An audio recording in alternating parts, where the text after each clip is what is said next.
Today's 1072nd day, the computer lessons I'll learn. I'm learning how to support your dreams, your goals, allowed to become the person that you want to become. Today, speak about impact of wrong direction. So, what happens if you actually go to wrong direction in life? When you choose the wrong path? I think that there's a lot of different reasons when you choose the wrong path. But what happens? What happens when you really make the wrong choice? I was reflecting on my past. I was reflecting when I was a young individual, and I had a great career. And a lot of different people eyes, it was an amazing path, amazing career with a lot of opportunities. But I was lost. I was lost because I was not on my path. That doesn't mean that it's a good path or a great path. Sometimes it's a great path, the best path, but that path is not for you. So that what means that the best path is the best path for you or for other person. So it means every single path is the best for somebody. But you need to understand that we need to choose that best path for us. And if it's one, what is the best path for one person, it might be it's not for you. And being able to understand that, I think, is very, very essential. That's why a lot of times we have FOMO, fear of missing out. When we think, oh, this person is on this path, I need to jump on this path. And then the other person says, oh, I'm making money, so on this, I need to jump on this path. When you're really actually looking at what is the best path for me, you don't have the FOMO anymore because you know that you found your own path and you not need to look into what other people do, but what I need to do. So that means we're looking for the path internally, not externally. That is a big, big difference when we look into how to choose a path, how to choose the direction of our lives. And of course, we understand the longer you go to the different path, it might be that the longer it will take to go to get that back to your own path. So let's look into the seven things, what like the impact of really going to a wrong direction. So number one is identity crisis or fragmentation. So it means that at some point we can ask, who am I? Who I really am? Because when you're on the wrong path, you start questioning yourself as a person. Because it might be that you feel some kind of emptiness with yourself and you do not understand where it's coming from. It seems that you're on a good path, you're on a good career, you're on a good direction, you're on a good path, but for some reason, you still don't feel good about yourself. And that is again identity crisis. Who am I?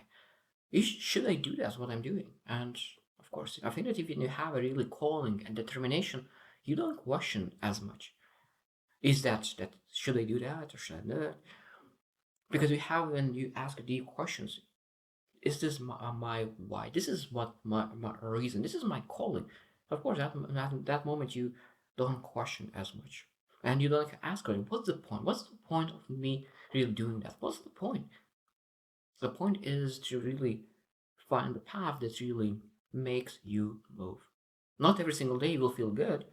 That I'm not saying that when you find the path that you every single day will feel motivated to go to work. No. When you really go to do your path, a lot of times you still will hate going to do the things that you need to do. But even though that's when you will do it, you will feel excited about it. Number two is existential void or losing sense of purpose. I think that is because when you're on the wrong career, and that's what I felt like when I was on the wrong career at 25 years old, I had a great career, but I lost touch with meaning. Like even in my skill sets, the places that I was strong, in the places of my strength, I was not able to really give my 100% because I didn't have the meaning of it. I didn't have the understanding, okay, like how is supposed to, and again, this is part of the question that, what's the point of doing that? Because I didn't want to really pursue that. I was like innerly dead. And we need to understand that if you if you're not truly feeling alive, it might be that our path is not for us. And I think that the biggest part for me too was to understand is that I always wanted to feel that I'm supposed to be grateful for my career. I thought that's how it's supposed to feel because a lot of people said that, oh, like you are in a great company, you great salary, great opportunities, and I thought that I'm ungrateful. I'm ungrateful about the opportunity that I have in my hands. I think that we need to understand that we need to be grateful for what we have, but we need to really work immediately to really change that when we feel that it's not our path. because the longer you stay, the longer you need to go back. So that means that when we don't have a purpose, because what is it that in the Bible says that people without purpose perish. So it means that sometimes perish, a lot of the different things perish inside, and we feel innerly dead if we do not pursue our purpose. Number three is cognitive dissonance or self-deception. What it means that we sometimes could really feel that this is exactly what it's supposed to do when in dissonance. If we think about, we deceive ourselves that that is exactly what we're supposed to do. This is exactly what we want to do. Because that is comfort. It's a lot of times it's comforting to have a place that is very comfortable. And sometimes we like, if we will need to change, that means it comes with a lot of risks, a lot of challenges. And so we could potentially start lying to ourselves. That is exactly what they're supposed to do. That is exactly what I want to do. And of course, that leads to really staying there. And it's not helpful. And I think that we need to be able to really question and challenge ourselves enough and be account to ourselves and take ownership and say that I'm not willing to stay here for 5 years. How do I feel right now? And if I stay longer here, where I will be in 5 years, where my emotional state will be in 5 years, in 2 years, if I will keep doing what I'm doing now. Because, of course, we need to stop lying to ourselves. And if we don't feel that is the right path, jump as soon as possible. Not wait until next stop, because next stop could never come. Number four is inauthentic relationships and social alienation.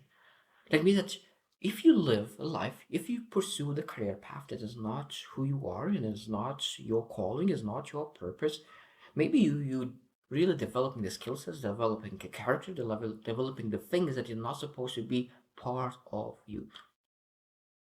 I think that it might be that you connect with people that's not supposed to be your circle. Your circle is supposed to be a little bit different. So that means if you, let's say that you would love to be an artist, but you are engineer.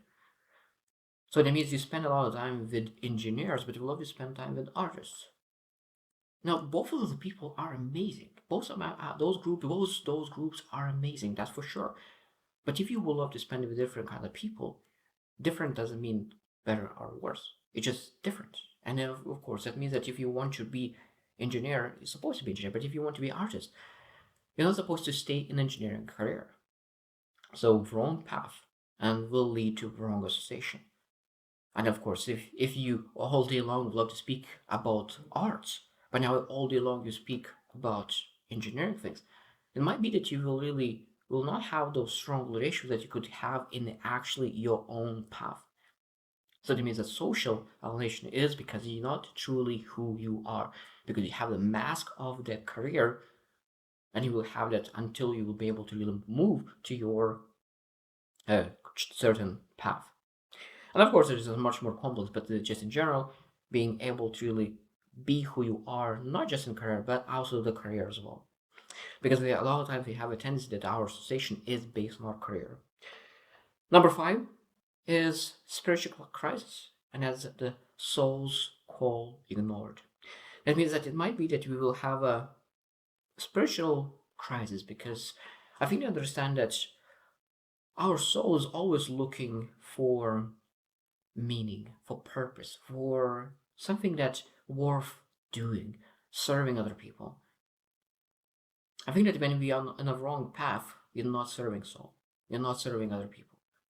Maybe we're serving our comfort, maybe we're serving our budget right now, maybe serving our family members, maybe serving our friends who really want us to see in certain career. Because certain careers are very comfortable for a short period of time. And they want you to see it. They want you to succeed for short term. But actually, what is long term success? Long term success is going with the right career, the right direction with you. Because I truly believe that I think that when you're on the right path, on the right direction, when you become expert in that path, in that direction, you will get paid accordingly. People don't pay for average, people pay for experts. But how you're able to be expert. You are able to become expert in your direction, in your path, in your field. And that's very important. That's why it's so important to really choose the right direction, choose the right path, because only in your line you can become the best expert, where people will pay enormous amount of money. And people who succeed in that, of course, that's where the success meets. Number 6 is unconscious sabotage and fear of freedom. That's a very interesting one, because sometimes we unconsciously sabotage our success. We know that if we will pursue our path, our direction, we will potentially go after full potential, full potential, full success of our own being. And so it could be scary. How will it look like, and will it be able to manage that success? How my full potential will look like? And I think that fear of unknown of your potential could sabotage of really taking actions necessary to move to that direction. And sometimes we really keep ourselves in a comfort zone, in a path that we are good. In a full potential, we can be the best. But in any kind of path, we are good. It might be sometimes we pretty great. But if you want to be the best, we need to go after our potential. Our potential is in our direction. Sometimes we even know consciously what path we love to take, but we avoiding that, and we making excuses why we're not taking that yet. Oh, I'm great directly like here. I will do that. Maybe I need extra more skills, or I need more knowledge. I need to. So it's like all those excuses, not taking the thing that you already know, because a lot of times we know what to do, we just don't do it. And maybe you are the same. That maybe you know exactly what kind of instruction you're supposed to take, but you're just not taking that risky, calculated risk.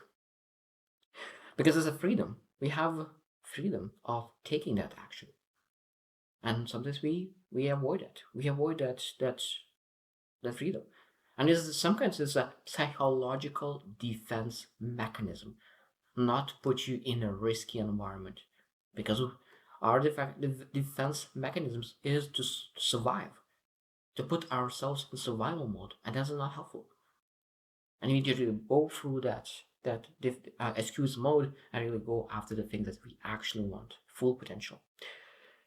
And the last one, and it's very, very important, is loss of inner compass or intuition. Intuition. I think intuition is a very, very powerful tool, but we potentially could lose that if we don't use it. That means that intuition, like our direction, our path, supposed to be based on feeling, how our feelings are telling me where we're supposed to go, not the mind, feelings. Our direction is supposed to be based on the feeling. And then, of course, when we choose a path, then we think of with our mind and thinking how we're able to maximize it. But our intuition is our feelings, our emotions. So we choose emotions, but after that, we think it through how we'll make it work. But we make that bold action. And when, of course, when you make more intuition decisions, good decisions, because of course, intuition is that when you make that decision forward, but when your emotions will come back and say, no, this is not for me. A lot of times people jump out and they quit on things. That means that we need to understand that those emotions will come, a lot of times come and go. But going after the right direction, I think that we always need to understand that when you think about doing something, we're supposed to listen to our feelings. When we think about quitting things, sometimes those emotions could be misleading. So we need to understand, of course, where is that coming from. But intuition, loss of compass, is that if you do not listen what your emotions say, what your feelings say, what is your gut saying about your path, about your direction, about the things that you're doing, if you don't listen to it, you will lose it. So intuition is a very powerful tool when it's used. So I hope you truly reflect as well on your paths and on your life paths when you chose in the past, because it might be that you chose your career path multiple times. And like, how do you choose your career path? Why did you change your career path? What you were looking into another direction? Did you choose a lifestyle? What did you do to really diagnose and look for what is the right direction, right path for your life? What's the calling? What's the purpose? Because a lot of times we can have a vision of life, and we can look into the skill sets and the person you need to become. Sometimes we need to go after different kind of paths and pathways to really get to where we want to go, and that's all fine. But I think that we need to understand that question of what kind of path should I take? Sometimes we need to reflect constantly just to make sure that we are on the right path. Because, like, if there's a train lines, you go in the right lane, and there are sometimes intersections of train lines. I need to double check if in one of the intersections we didn't run to the wrong direction. And if it went, then we need to go back to the right lane that we could go to the vision that we are looking for. So I hope you choose something and see you tomorrow.